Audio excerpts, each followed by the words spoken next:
안녕하세요, 여러분. 오늘은 소변의 색깔을 통해서 우리 몸의 건강 상태를 체크해 볼 수 있는 재미있는 소변의 과학에 대해 말씀드리는 시간을 갖고자 합니다. 먼저 우리 몸과 소변에 대해 간단히 짚고 넘어가겠습니다. 우리 몸은 세포로 이루어져 있습니다. 세포가 에너지를 얻기 위해서는 외부에서 물과 영양분을 섭취해야 합니다. 세포에 필요한 물질을 세포 사이사이 뻗어 있는 가느다란 모세혈관이 전달해 주는데, 세포가 에너지를 만들고 난 다음에는 노폐물이 남습니다. 이를 또 다른 모세혈관이 운반해서 배설물 형태로 몸 밖으로 내보내는데, 이를 신진대사라고 합니다. 소변은 대표적인 배설물입니다.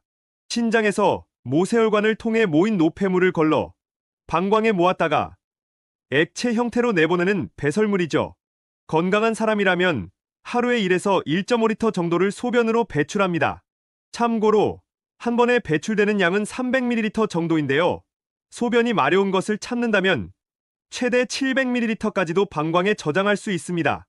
요즘에는 의학이 발전해서 소변에 녹아있는 성분을 분석하면 우리 몸에서 어떤 일이 벌어지는지 알아볼 수 있습니다.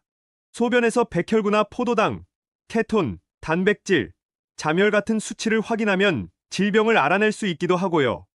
요즘 이슈가 많이 되는 마약이나 각종 약물 복용 여부도 소변 검사로 알 수가 있습니다. 이것이 가능한 건 소변은 90% 이상 물로 이루어져 있지만 세포에서 이루어진 여러 신진대사의 부산물이 녹아 있기 때문입니다. 우리 몸에 들어온 음식물은 흡수하기 쉬운 형태로 분해되거나 각 기관에 흡수됐다 배출하는 과정에서 새로운 물질로 바뀌는데요. 이런 결과물을 대사산물이라고 합니다. 우리가 먹은 음식물 중 약 3%는 대사산물이 되어 소변으로 배출되고 있습니다. 여기서 잠시 소변 검사와 관련한 재미있는 연구를 말씀드릴 텐데요. 지난 2020년 영국 런던대가 이끄는 국제공동연구팀은 소변의 대사산물을 분석하면 그 사람이 먹은 음식을 추측할 수 있다고 발표했는데요.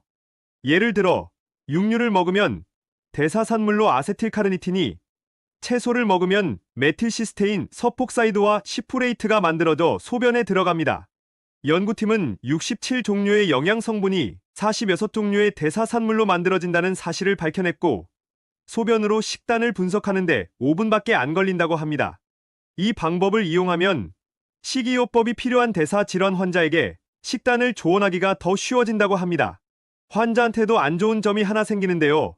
환자가 주치의인 의사에게 몸에 좋지 않은 걸 먹었는데도 안 먹었다면서 잡아떼는 것이 앞으로는 힘들어질 것이라고 합니다. 건강에 중요한 일이니만큼 환자 본인이 거짓말하기에는 안 좋지만 몸을 치유하는 데는 좋아진다고도 볼 수 있겠습니다. 소변은 더럽다고 생각하기 쉽지만 사실은 땀과 성분이 비슷합니다. 땀과 배출되는 경로가 다를 뿐이죠.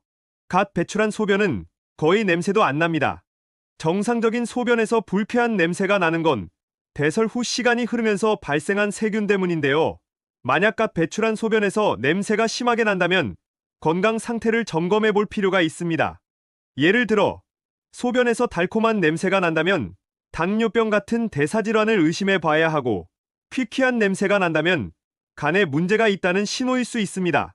또한 수분 섭취가 지나치게 적으면 소변의 수분량은 적어지고 각종 단백질과 요산, 요소의 비율이 높아져 냄새가 날 수가 있으며, 방광이나 요도 감염으로 인한 염증이 생겼을 수도 있기 때문에 검사를 받아보시는 것이 좋습니다. 이처럼 소변은 우리 몸의 건강 상태를 알려주는 평소 잘 체크해야 하는 것 중 하나인데요.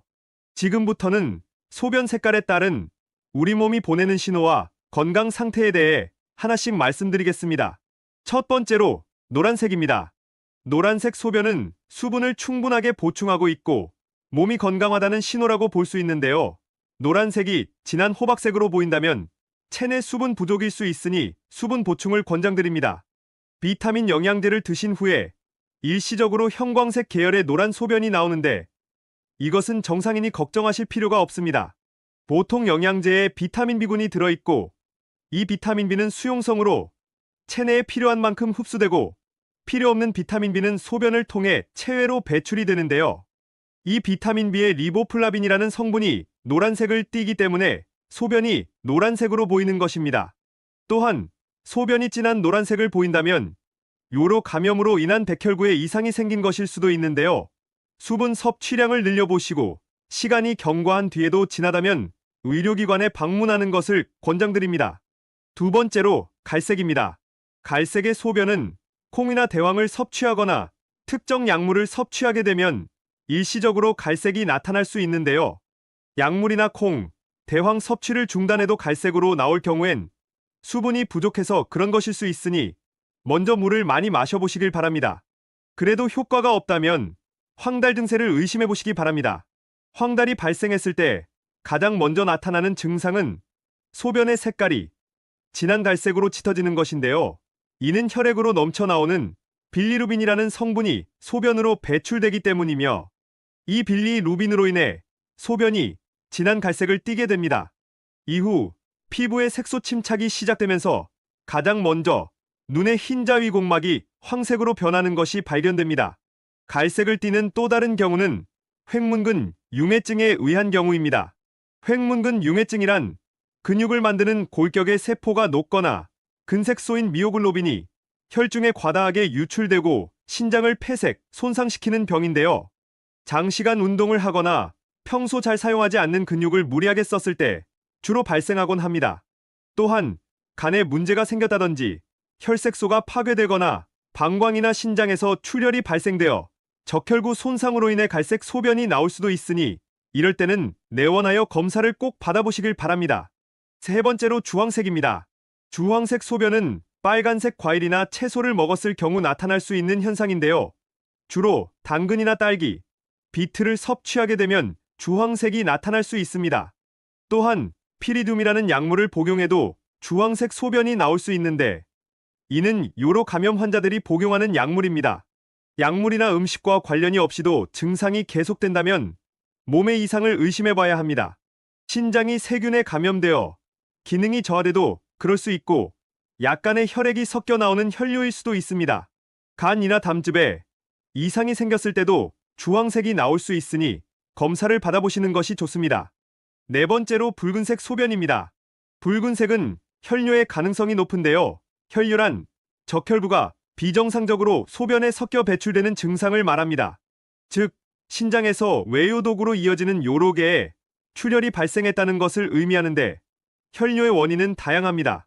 신우신염, 사구체 신염 등의 신장 질환을 특히 경계해야 하는데요. 신장과 사구체의 혈관이 얇아지면 쉽게 터져 혈뇨가 생기기도 하고 신장 결석이 생기는 경우에도 점막에 상처를 입혀 혈뇨가 나타날 가능성이 높습니다. 신장뿐 아니라 요관이 문제일 가능성도 존재합니다.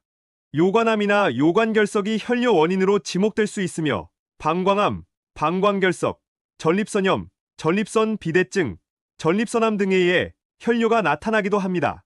심지어 요록의 상부는 모두 정상인데 요도에 염증이 있어도 혈뇨가 관찰된다고 하니 붉은색 소변이 보일 경우엔 바로 병원으로 가보시기 바랍니다.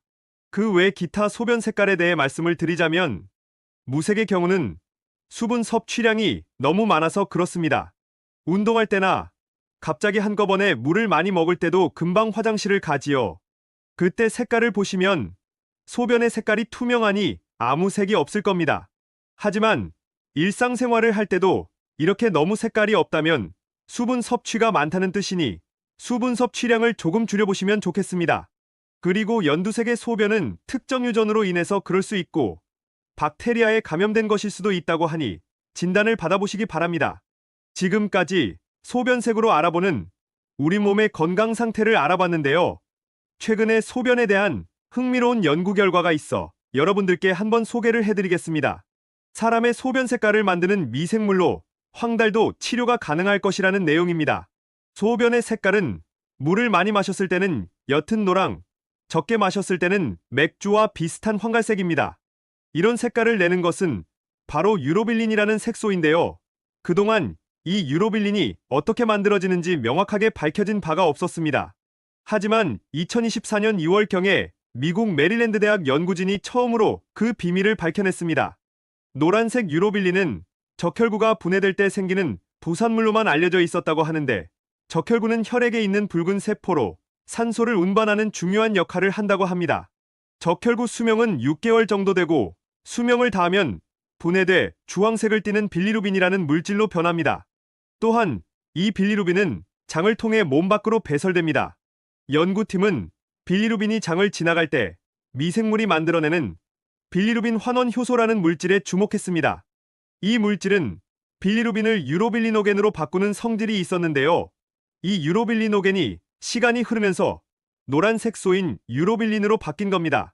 즉, 소변의 노란색은 우리 몸에서 만드는 물질 때문이 아니라 장 속에 공생하는 미생물이 만들어냈던 겁니다.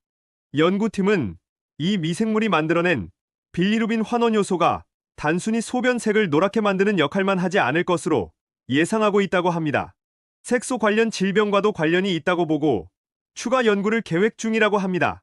신생아나 염증성 장질환 환자는 빌리루빈 환원 효소가 없는 경우가 있었는데 이들은 피부가 노래지는 질병인 황달이나 색소성 담석증을 앓는 경우가 많았다고 합니다.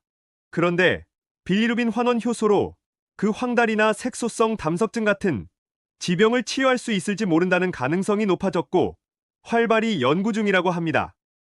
연구가 잘 진행되어서 각종 질병을 쉽게 치료할 수 있을 날이 빨리 오기를 바라봅니다. 긴 시간 함께해 주셔서 정말 감사합니다.